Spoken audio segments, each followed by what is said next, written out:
नमस्कार. आज आपण प्रेझेंट कंटिन्युअस टेन्स म्हणजे चालू वर्तमान काळ बघणार आहोत. प्रेझेंट कंटिन्युअस टेन्स ह्याच्याविषयी आपण पूर्ण माहिती जाणून घेऊया, की कसा वापरायचा आहे, काय-काय आहेत त्याच्यामध्ये. What is present continuous tense? म्हणजे प्रेझेंट कंटिन्युअस टेन्स काय आहे? We use present continuous tense to talk about actions.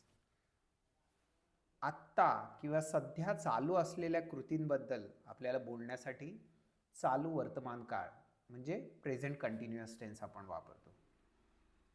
तर एक तर काय आहे, तर हॅपनिंग नाऊ म्हणजे right now at the moment म्हणजे आत्ता चालू आहे. दुसरी टेम्पररी ॲक्शन्स आहेत, तात्पुरती आहे, ज्या गोष्टी कृती आहेत त्याच्यासाठी आपण प्रेझेंट कंटिन्युअस टेन्स वापरतो. आणि ऑनगोईंग सिच्युएशन्स म्हणजे सध्या जे सुरू आहे त्याच्यासाठी आपण प्रेझेंट कंटिन्युअस टेन्स वापरतो. तर त्याची एक्झाम्पल्स उदाहरणं बघूया आपण. आय एम टीचिंग इंग्लिश नाव म्हणजे आत्ता सध्याला मी काय करतो आहे की मी इंग्लिश शिकवत आहे. She is preparing for exams. ती सध्या काय परीक्षेची तयारी करते आहे. आता याचा बेसिक स्ट्रक्चर बेसिक फॉर्म्युला बघूया आपण. Subject plus is am are plus verb plus I N G form. I असेल तर एम वापरतो, ही शी इट असेल तर इज वापरतो, यू वी दे असेल तर आर वापरतो आणि त्याबरोबर आपल्याला कंटिन्युअस आहे तर आय एन जी फॉर्म नक्की वापरायचा आहे. म्हणजे helping verb am is are नंतर आपण I N G form present continuous टेन्समध्ये वापरतो. आता अफर्मेटिव्ह सेंटेन्सेस म्हणजे होकारार्थी वाक्य बघूया. Subject plus is am are plus verb plus I N G. I am learning English म्हणजे मी इंग्रजी शिकत आहे. He is working in Pune म्हणजे तो पुण्यात काम करत आहे. They are watching a movie ते चित्रपट पाहत आहे. आता नेगेटिव्ह सेंटेन्सेस किंवा नकारार्थी वाक्य बघूया.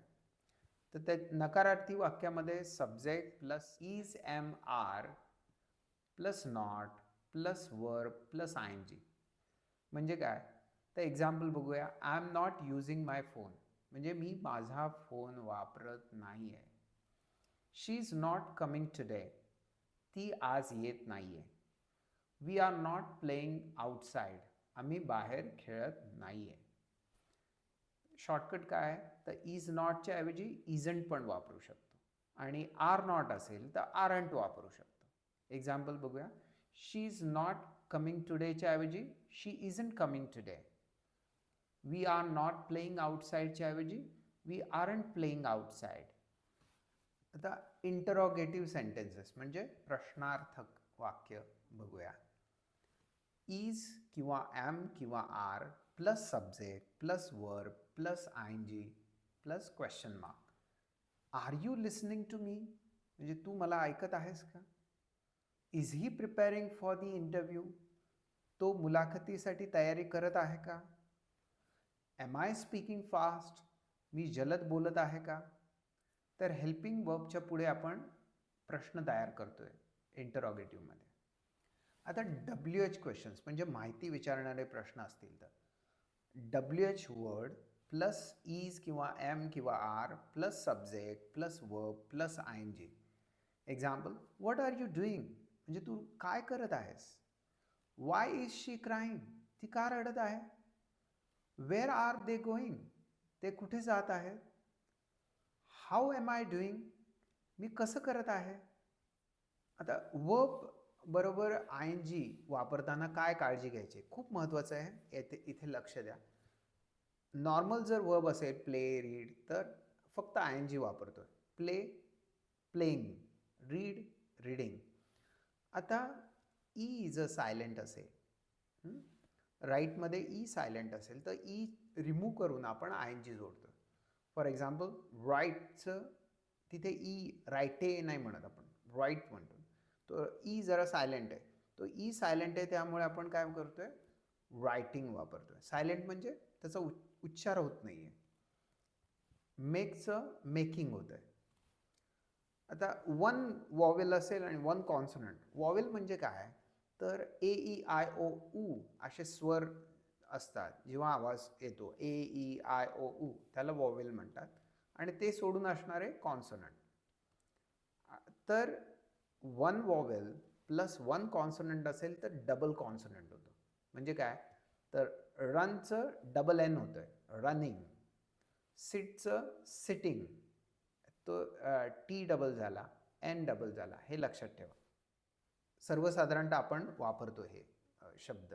नाऊ असेल तर आत्ता, राईट नाऊ आत्ताच, ॲट द मोमेंट या क्षणी, करंटली सध्या चालू असलेले. एक्झाम्पल, शी इज स्टडिंग नाव म्हणजे ती आत्ता अभ्यास करत आहे. आता ह्याच्यातले कॉमन मिस्टेक्स आणि एक आपण क्विक प्रॅक्टिस करूया.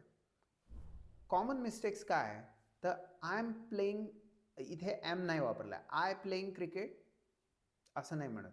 त्याच्या जागी सपोर्टिव्ह वर्ब एम वापरायलाच पाहिजे. सपोर्टिव्ह म्हणजे सहाय्यकारी वर्ब.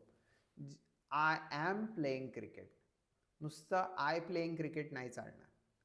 शी कुकिंग फूड, त्याच्यामध्ये सपोर्टिव्ह वर्ब म्हणजे सहाय्यक वर्ब जे आहे ते इज वापरणं गरजेचं आहे. So she is cooking food, याच्यामध्ये इज वापरणं गरजेचं आहे.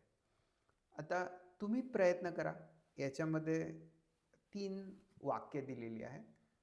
त्या वाक्यामध्ये काय फॉर्म वापरणार आहे ते बघा. आपण जी उत्तरं जी आहेत ती पुढच्या स्लाईडमध्ये बघणार आहे. Golden rule is no is am are is equal to wrong answer. म्हणजे गोल्डन रूल काय आहे, नियम काय आहे हा, की इज एम आर नसेल तर चुकीचं वाक्य. या 3 प्रश्न सोडवण्याचा प्रयत्न करा आणि मग आपण पुढच्या स्लाइड्सला उत्तरं बघू.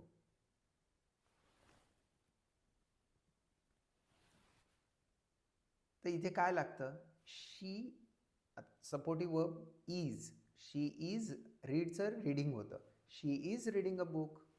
वी त्याच्या पुढे आर लागतो आणि लर्निंग इंग्लिश नाव.